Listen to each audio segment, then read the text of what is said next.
नासिन सुल्तान कोट में उस्ताद जे आलमी दिहाड़े के हवाले से तकरीब कोठाए संदन के भेटा पेश कई वही है। इन हवाले से अधिक तफसील हिन रिपोर्ट में।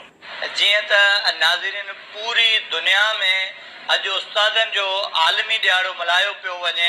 उनमें गवर्नमेंट बॉयज़ हाई स्कूल सुल्तान कोट में भी अज उस्ताद ऐं शागिर्द वॾे जोश ऐं जज़्बे सां उस्तादन जो आलमी दिहाड़ो मल्हाए रहिया आहिनि। पीएम हुजे या पटेल हुजे, जंहिं उस्ताद जी इज़त कई आहे उन बाक़ाइदा बिरायो आहे। ऐं असां बि पंहिंजे शागिर्दनि खे इहो ई चवंदासीं त उस्ताद जी इज़त कंदो, उनजो अदब कंदो त अलाह साईं तव्हांजा बि वसीला बुलंद कंदो।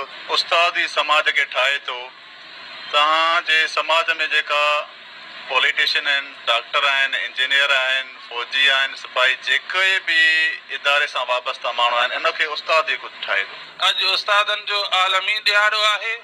उस्ताद अहिड़ी शइ आहे जंहिंजे ज़रिए सां डॉक्टर पैदा थींदा आहिनि, जंहिंजे ज़रिए सां इंजीनियर पैदा थींदा आहिनि, जंहिंजे ज़रिए सां दुनिया जे अंदरि मुख़्तलिफ़ शोबनि जे अंदरि कमु करण वारा पैदा थींदा आहिनि। जंहिं पेशे खे अल्लाह ताला पसंदि बि फरमायो ऐं इहो नबियुनि जो पेशो करार ॾिनो वियो आहे। अल्हम्दुलिल्लाह असांजा काफ़ी शागिर्द डॉक्टर बि थिया आहिनि, इंजीनियर बि थिया आहिनि, उस्ताद बि थिया आहिनि।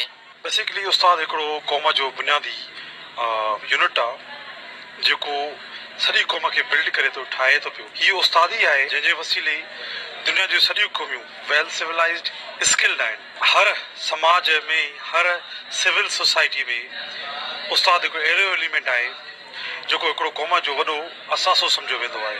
साइंस टेक्नोलॉजी अलाए किथे वञी पुगी आहे, इहो सभु उस्तादनि जे बदौलत आहे। उस्ताद जेको आहे उहो मुआशिरे जो तमामु अहम पहलू आहे।